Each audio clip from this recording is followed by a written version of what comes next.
Seterusnya saya mempersilakan Yang Berhormat Senator Datuk Isa Abdul Hamid. Dipersilakan. Bismillahirrahmanirrahim. Assalamualaikum warahmatullahi wabarakatuh. Terima kasih Tuan Yang di-Pertua atas budi baik untuk memberi ruang kepada saya membahaskan rancangan Malaysia ke-12 yang telah dibentangkan oleh Perdana Menteri semalam di Dewan ini. Dengan matlamat untuk mengembalikan momentum pertumbuhan ekonomi dan mencapai matlamat pembangunan jangka panjang selepas pasca COVID ini. Sesungguhnya masyarakat orang asli kini telah berjumlah 213,000 orang. Kerana sebelum ini tahun 2010 masyarakat orang asli berjumlah 178,000 orang. Dengan 854 kampung, kini sebahagian besar masyarakat orang asli terus diarus perdanakan oleh kerajaan. Bila kita melihat pembangunan jalan, elektrik, air, rumah, semuanya telah melepasi 80% pencapaian. Namun kita lihat dalam jajaran yang sebenarnya, hakikat di bawah masih perlu dan banyak diperbaiki. Jika kita melihat lokaliti keadaan orang asli, 63% masih lagi pinggir bandar. Namun kalau kita melihat suatu yang serius, 36.1% masyarakat orang asli dalam lagi kawasan lokaliti pendalaman iaitu 308 kampung. Kalau kita melihat status kampung orang asli, 41.4% masih lagi mundur. 52.6% kampung bertaraf sederhana, hanya 6% kampung dikategorikan maju. Manakala di Pahang 35%, Perak 31%, Kelantan 21%, tiga negeri ini menyumbang 35% daripada kampung yang dianggap mundur atau masih lagi perlu diperkasakan dengan pembangunan luar bandar, terutamanya pembangunan jalan dan juga sosioekonomi. Sekiranya kita melihat dalam rangka tema RMK12 ini berobjektifkan keluarga Malaysia yang makmur, inklusif dan mampan. Kita cuba menghuraikan apa itu keluarga besar, keluarga Malaysia dalam pelbagai bentuk dan dimensi. Di pohon yang rendang keluarga besar ini, semua masyarakat menumpang teduh daripada hujan dan panas. Berehat sebentar untuk makan buah yang masak, untuk berbagi. Bak kata peribahasa Melayu, hati kuman sama dicecah, hati gajah sama dilapah. Dalam filem Piramli pun berbagi kita.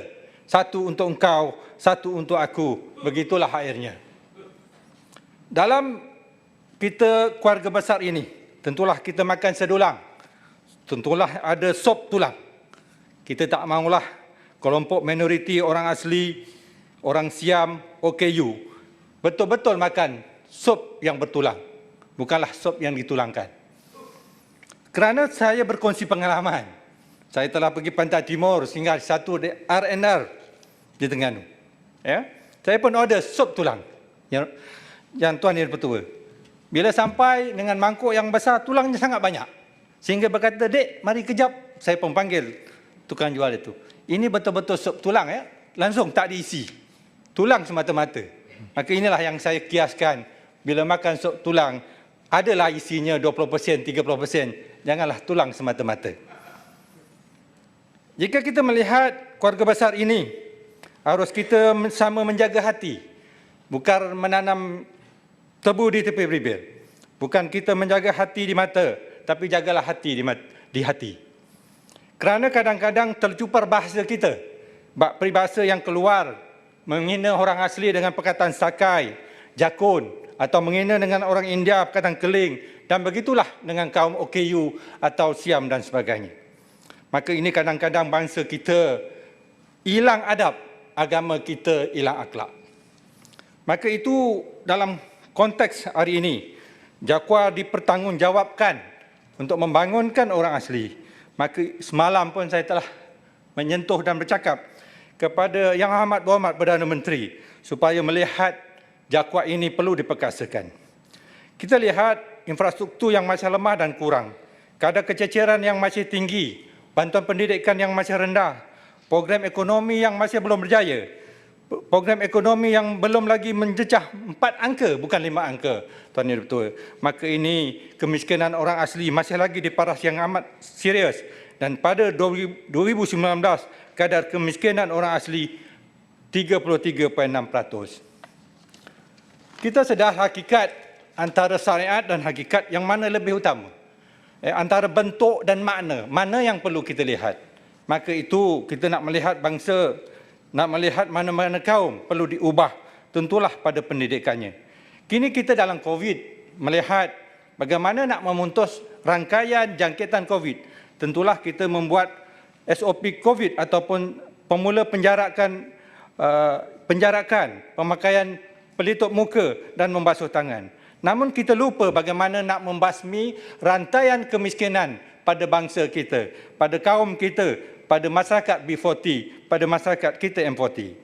Sesungguhnya pendidikanlah ada sesuatunya pelaburan yang besar yang sangat diberi perhatian oleh kerajaan. Kalau kita melabur pendidikan daripada tahun 1 hingga tahun 6, tingkatan 1 hingga tingkatan 5 ke universiti, mungkinlah mencecah 60,000, 70,000. Tetapi kalau kita menyediakan anggaran sebiji rumah mesra rakyat atau rumah PRT pun lebih kurang 50,000, 60,000. Maka kalau kita lihat seorang yang graduate, yang berjaya kita bangunkan pendidikannya, sudah tentu tidak ada lagi kececeran dan kemiskinan. Tuan Yang Dipertua, saya memohon supaya JAKWA dapat melihat pelan strategik JAKWA. Kita melihat pelan strategik JAKWA untuk membangunkan orang asli. Perlulah selaras dan dinamik dengan perubahan orang asli. JAKWA pada 2010 hingga 2015 telah merangka satu pelan strategik dan disambung pada pelan strategik 2016 hingga 2020. Dan sekarang saya belum nampak lagi pelan strategik yang seterusnya.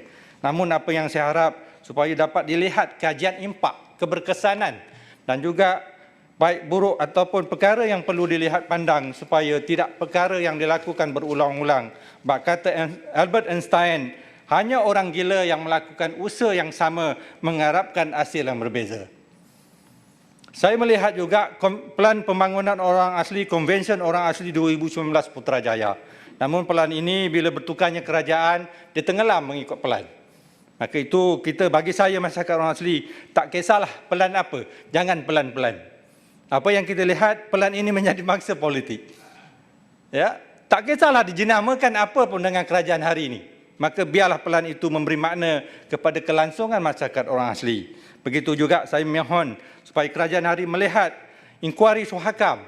Ya, ada inkuari Suhakam 2013. Ada 18 sur, 6 pengesuran tentang berkaitan tanah dan salah satu sur yang amat penting iaitu menaik taraf JAKWA dan Jabatan Orang Asli, terutamanya peringkat daerah. Bila berkaitan dengan JAKWA, sekali lagi saya menyentuh bagaimana kesan yang amat besar yang semalam saya membandingkan bagaimana lori 1 tan mengisi barang 12 tan nak delivery, nak menyampai kepada perkampungan orang asli, tentulah tidak berupaya, tentulah banyak cabaran dan akhirnya pasir yang sampai 1 tan, 2 tan. Sedangkan peruntukan kerajaan yang disediakan melebihi 10 hingga 12 tan. Inilah kaedah kiasan bagaimana nasib orang asli. Dengan kabarnya indah berjuta-juta, tapi sampai ke bawah tidak berapa sen pun. Tuan Yang Dipertua, kalau saya melihat satu contoh, ini supaya Yang Amat Berhormat Perdana Menteri dapat melihat. JAKWA Bera, pegawainya hanya grade S22. Dengan 6 pegawai, ya, dengan tanggungjawab 6,000 orang asli. Ada 2,127 ketua keluarga. Ada 36 kampung. Ya, nak menangani isu pendidikan, isu pembangunan. Itu kadang-kadang pegawai pejabat JAKWA yang kecil, ada lagi setengah tempat. Macam Batu Pahat, 4 orang.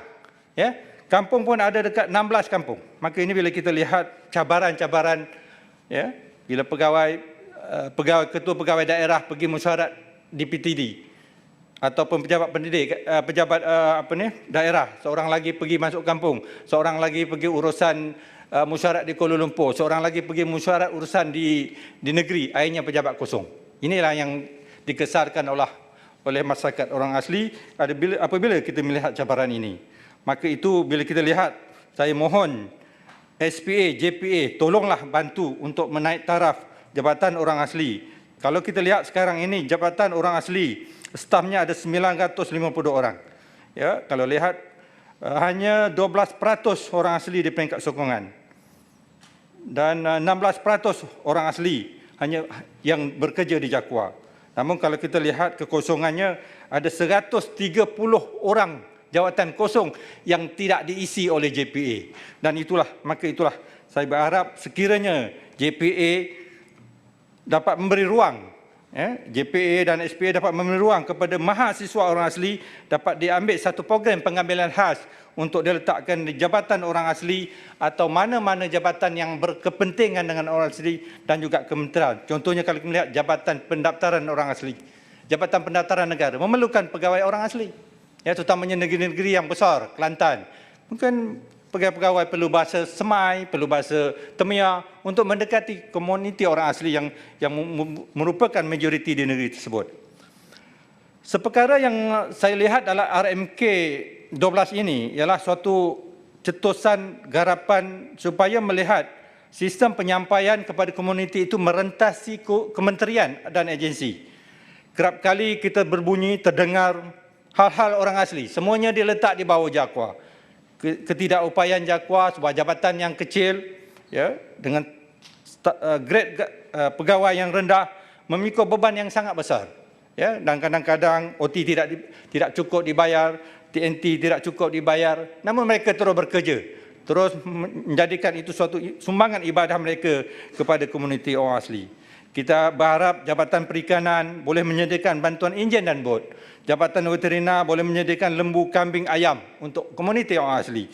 Begitu juga dengan Pusat Giat Mara, begitu juga dengan SKM Koperasi dapat menyediakan grant khas untuk koperasi-koperasi orang asli yang ada di negara kita, sejumlah 97 buah koperasi dengan keahlian lebih 13,000 orang.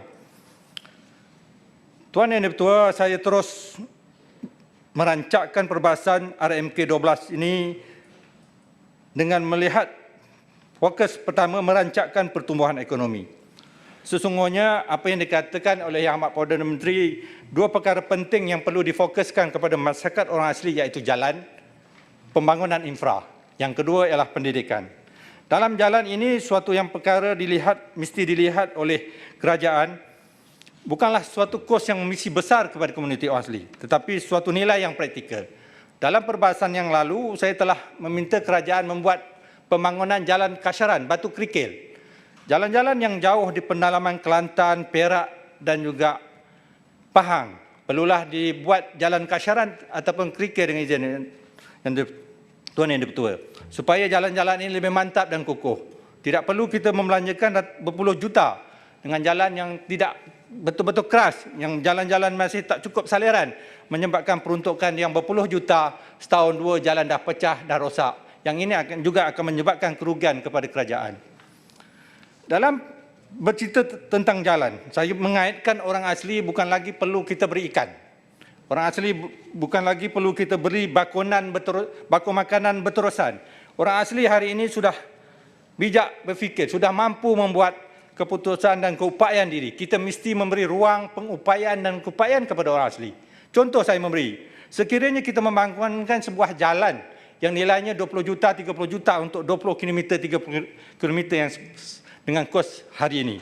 Dengan adanya jalan, masyarakat orang asli dapat menjual hasil sosioekonomi, durian, pisang, rambutan dan sebagainya dengan harga yang lebih baik. Ya, dan akhirnya dengan sistem ekonomi yang lebih baik, mereka boleh membuat rumah sendiri, boleh membantu pendidikan, belanja kos pendidikan anak-anak mereka. Saya membuat beberapa dapatan pengalaman saya. Contohnya di Pos Sindrut, ya, rakan saya Encik Pariman dan juga rakan saya ada juga di Pos Betau. Pendapatan musim durian mereka 50,000 ke atas. Musim durian. Ya. Dan mereka membuat satu pusat pengumpulan di mana setiap hari orang asli boleh menghantar durian di tempat pusat pengumpulan mereka di kampung. Ini bayangkan bagaimana kita melihat masyarakat orang asli berupaya mengurus keupayaan ekonomi mereka. Yang saya sediakan bila tidak ada jalan, durian dibeli dengan harga RM2 sekilo. Ya, RM2 sekilo. Tetapi bila mereka pergi ke Pekan, tong gas bernilai RM50, sedangkan tong gas itu hanya bernilai RM30. Barang mereka menjadi murah, barang orang asli menjadi murah. Sebab kos mengambil menggunakan lori 4x4 atau lori 4x4 dengan izin, dengan kenderaan 4x4 dengan izin, maka ini kos itu menjadikan harga durian tengah RM2. Tapi kalau ada jalan, orang asli boleh bawa durian ini keluar dengan harga RM5. Dan akhirnya kadar hidup sosial ekonomi orang asli akan terus meningkat. Sebab itu saya berharap kerajaan berfokus dulu tentang pembangunan jalan. Mungkin pembangunan lain penting. Pembangunan balai raya, pembangunan balai adat, pembangunan dewan dan sebagainya, futsal dan sebagainya. Mungkin penting, tetapi yang paling utama, paling penting ialah jalan. Dengan jalan juga, budak-budak boleh, pelajar-pelajar boleh pergi sekolah. Kalau Tuan Dipertua dapat menyelami keadaan orang asli, bagaimana mereka pergi sekolah. Ada yang pukul 4.30 dah bangun, pukul 5 pergi sekolah. Ya, bayangkan naik kenderaan Hilux ataupun 4x4 ini dalam macam sardin, ya? Macam kita nak menyeludup orang ke negara luar. Inilah keadaan yang perlu kita sedari. Tuan Yang Dipertua, saya ingin juga menyentuh tentang yang jalinan internet. Ya, mungkin panjang. Saya dapat senarai tentang senarai pembangunan ataupun talian komunikasi orang asli. Kalau saya melihat Johor ada lebih kurang 60 kampung ini, 100% capaian. Kalau saya melihat banyak negeri ini, Terengganu 100%. Kalau melihat juga Melaka 100%. Ya, Kedah mungkin 100%, hanya satu kampung. Tapi kalau melihat Pahang masih lagi 7%, Kelantan 64%. Ya, kalau Kelantan 60% ini hakikat di bawah tak sampai. Sedangkan kampung saya pun yang dikatakan 100% ini hanya dapat terima WhatsApp, video semua tidak dapat dibuka, hanya download dengan izin muat turun. Tuan Yang Dipertua. Maka ini yang menjadi masalah kepada komuniti orang asli. Ya, mereka nak beli handphone, line internet tak ada. Mereka nak buat pendaftaran MySejahtera, line tak ada. Nak beli handphone macam tak berguna. Maka ini yang menjadi isu kepada komuniti orang asli. Mereka telah divaksin. Mereka telah lengkap divaksin, mendapat kad vaksin daripada kementerian. Namun isunya bila pergi ke pasaraya, pergi ke pejabat jabatan kerajaan, pergi ke bank, mereka tidak dibenarkan masuk kerana tidak ada sijil digital MySejahtera. Yang ini yang saya minta pihak Kementerian Kesihatan mohon menjelaskan perkara ini, dan jika boleh diberi kebenaran kepada JAKWA untuk mencipta, membuat satu kad, contohnya macam kad pengenalan ataupun kad bisnes, kad perniagaan yang kad bank, ya, konsep kad bank. Yang ini perlu diberikan kepada komuniti orang asli yang tertentu, yang jauh di pedalaman, yang tak ada talian internet. Bagi orang asli yang duduk di pinggir bandar, terutamanya Selangor, Johor, Melaka, Negeri Sembilan, tidak ada isu. Ini kebanyakan di Kelantan, di Perak dan juga Pahang.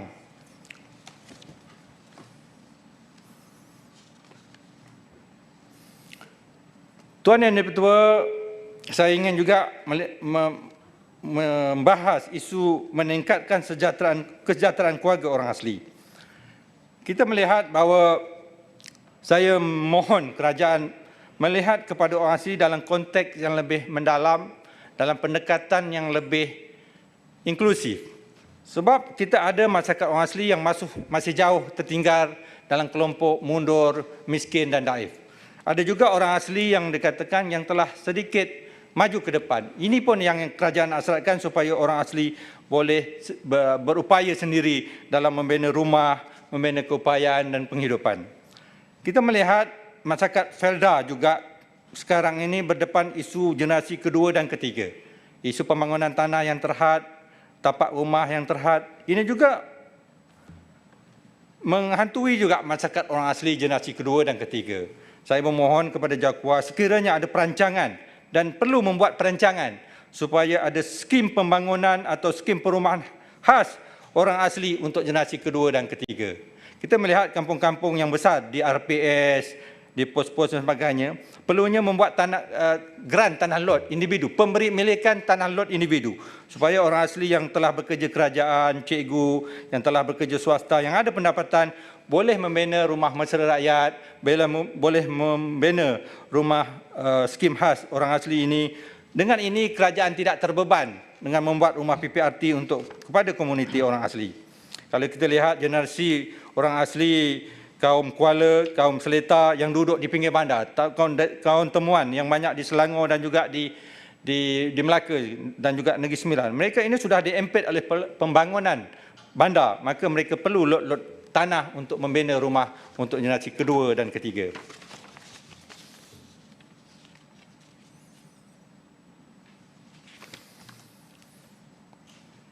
Tuan Yang Di-Pertua, bagi memantapkan pembangunan masa depan orang asli, saya mengucapkan terima kasih kepada kerajaan, terutamanya Perkhidmatan Awam, kerana baru-baru ini dan beberapa tahun yang lepas, KDN, Kementerian Dalam Negeri telah membuat satu pengambilan program khas jawatan PGA, Polis Gerakan Am untuk Masyarakat Orang Asli.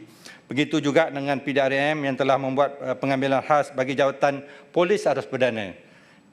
Dan juga saya melihat IPGM telah mengambil pengambilan lebih kurang 20 orang guru untuk pelatih orang asli yang ditempatkan setiap tahun di Pusat Pedagogi Pribumi Orang Asli di IPGM Lipis. Namun saya berharap, ini yang saya katakan, saya ingin berkongsi suatu pendekatan yang relevan dan praktikal. Bagaimana pendekatan kalau kita tengok PGA Senoi Perak ataupun PGA yang dikatakan Senoi Perak tim ini, pasukan Senoi Perak, boleh memberi ruang kepada etnik-etnik terhad, etnik-etnik yang sangat kecil. Contoh saya bercakap tentang Negrito. Kalau diberi ruang, persaingan yang standard biasa, komuniti orang asli, kumpulan Negrito yang paling mundur, paling kurang berjaya, perlu diberi ruang supaya pelajar atau pembelia yang ada sedikit pencapaian akademik dapat dijadikan ikon pembangunan kampung. Bila mereka dijadikan pegawai polis PGA, polis Senoi Perak, dijadikan pegawai cikgu PGA, cikgu IPGM, akhirnya masyarakat dapat melihat bahawa ini adalah daripada komuniti yang terpinggir, yang kecil, namun mereka dapat bersaing. Sebab apa yang saya lihat, kaum Jahai di Tasik Banding, kaum Kintak, kaum Kinsiu di Kedah, mereka ada yang pencapaian sederhana, tetapi bila masuk ke IPGM masih lagi dimeritkan dengan kualiti yang tinggi, walaupun bersaing sesama orang asli, tetapi dalam suku Jakun, Temian dan Semai ini agak ramai, maka kumpulan ini agak tersisih. Itu sebab saya katakan tadi, supaya pendekatan khas mengikut lokaliti, mengikut etnik juga perlu diberi perhatian oleh kerajaan dalam pengambilan orang asli dalam perkhidmatan awam. Yang berhormat, masa sebenarnya dah tamat jam 5.30. Saya mengikut peraturan 11.5, saya boleh memberi tidak lebih daripada 15 minit. Jadi selepas ni kita ada Yang Berhormat Puan Rita. Puan Rita banyak tak? Kalau tak ada Yang Puan Rita mungkin kita sambung esok. Kalau boleh habis sebelum 5.45, bolehlah. Boleh, Yang Berhormat banyak lagi atau dah? Boleh 5.45, 5.45 rasanya boleh. Mana Puan Rita, Yang Berhormat Puan Rita, esok boleh ya? Ya, baik Yang Ketua. Saya Terima kasih besok. Yang Berhormat. Teruskan. Okey, saya menyambung lagi supaya kerajaan dapat melihat sekiranya pengambilan tadi pada PGA, PDRM, TLDM dan juga ATM memberi ruang pengambilan khas orang asli. Sekiranya TLDM dapat memberi ruang kepada orang Seletar, orang Kuala, orang Mahmeri yang terlibat dengan kegiatan nelayan ataupun laut, mereka ini biasa berenang, pandai dengan keadaan di laut, keadaan angin dan ombak. Maka ini yang saya katakan pendekatan yang mengikut lokaliti dan etnik.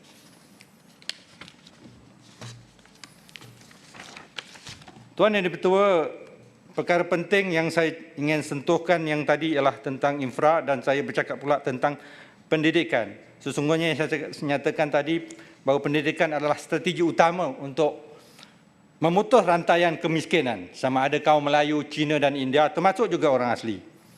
Kata kita melihat apa yang ditekankan dalam RMK ini ialah pembangunan sekolah K9.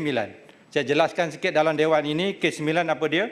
K9 ialah sekolah daripada tahun 1, darjah 1 hingga darjah 6 disambung di sekolah yang sama sehingga tingkatan 3. 9 tahun itulah dikatakan sekolah K9. Dan ada istilah baru yang dikatakan K11 dilanjutkan sehingga tingkatan 5. Kalau saya melihat contoh sekolah menengah Baung di Sungai Siput, ya, merupakan sekolah menengah orang asli pertama dan kehadiran pelajarnya sekarang ini yang hampir 400 orang. Dan 390 orang duduk asrama, lebih kurang 98%. Maka ini apa yang saya bincang dengan pengetua yang lama, Cik Anwar, dia menjelaskan dengan wujudnya sekolah menengah ini, yang sebelum ini menjadi feeder, yang sebelum ini sekolah di Sungai Siput, dia menjadi feeder, ada beberapa sekolah yang kecil dan besar, antaranya Pos Kuala Lemu, Pos Legap, Pos Pewo. Ini semua menjadi feeder kepada sekolah menengah Baung. Sekolah menengah Baung ini dapat menangani 40% kececeran orang asli. Bayangkan kalau kita melihat 40%, 100 orang masuk tingkatan 1, sampai tingkatan 5, 40 orang tu dah berhenti.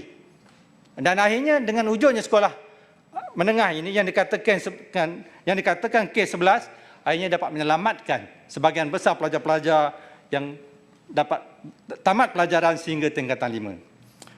Saya juga mengucapkan terima kasih kepada kerajaan melalui Kementerian Kesihatan apabila membina sekolah menengah orang asli kedua di Panggung Jaya, Gua Musang. Ya, dan ini dapat menangani sebahagian besar orang asli terutamanya di Gua Musang. Ya, Gua Musang kalau di Kelantan ini merupakan 90%, 80% orang asli Kelantan berada di Gua Musang. Sebahagiannya di Jeli, di kawasan Yang Berhormat Menteri Ekonomi. Maka ini kalau saya lihatkan, saya mencadangkan dengan kementerian supaya sekolah Pos Sindrut, sekolah Pos Simpo, sekolah Pos Hendrop, ya, di antara sekolah yang ramai anak murid yang perlu dinaik tarafkan menjadi K9. Dan saya ingin bertanya kepada kementerian, saya dimaklumkan sekolah SK Pos Bruk Gua Musang ada 325 murid, ada 80 murid tingkatan 1 hingga tingkatan 3. Dan dimaklumkan dulu sekolah ini telah dimasuk senarai K9 dan hari ini status projek ini tidak diluluskan lagi. Saya mohon perkara ini dapat diberi maklum oleh kerajaan. Dan saya juga ingin memberi cadangan kepada kementerian supaya melihat SK Pos Betau. Ya, sekarang ini SK Pos Betau ialah K11. Kita naikkan K9, naikkan daripada K11 sebab sebahagian pelajar sekolah Betau ni pelajar tingkatan 4, 5 bersekolah di Lipis, di Pekan Lipis dan di Koyan. Ya, jaraknya lebih kurang 30 ke 40 km.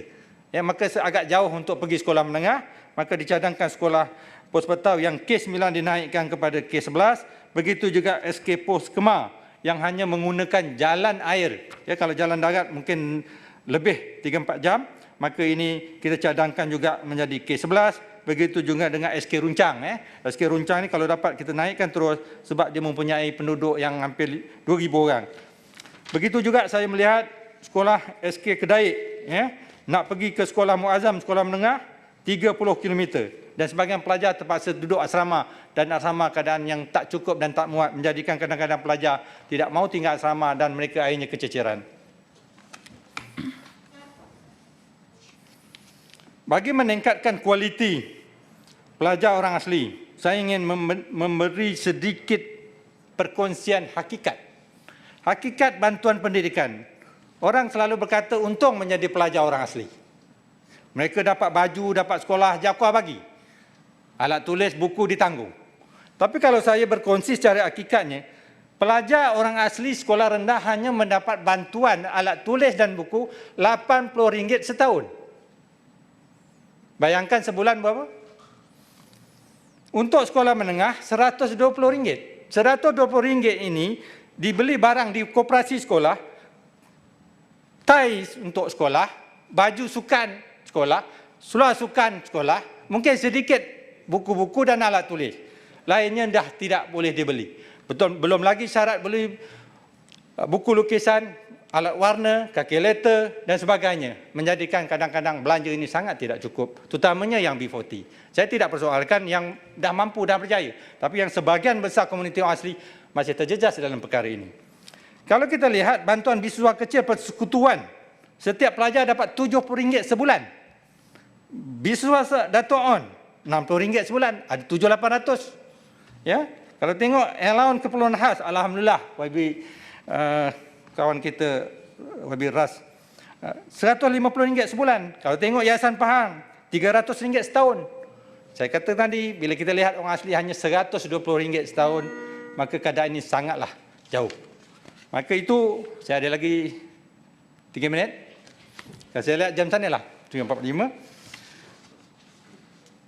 Saya melihat seperkara yang dilihat, saya terus perkara-perkara yang lain, mungkin sebahagian ini dapat saya bahaskan di bajet nanti. Ada banyak lagi ke Yang Berhormat? Ya. Kalau banyak kita sambung besok. Boleh. Tak ada Sekian. masalah. Terima kasih. Terima kasih baik budi Tuan Yang Dipertua. Besok Besok dalam kita 10 minit sambung. lagi. Ya. Terima kasih.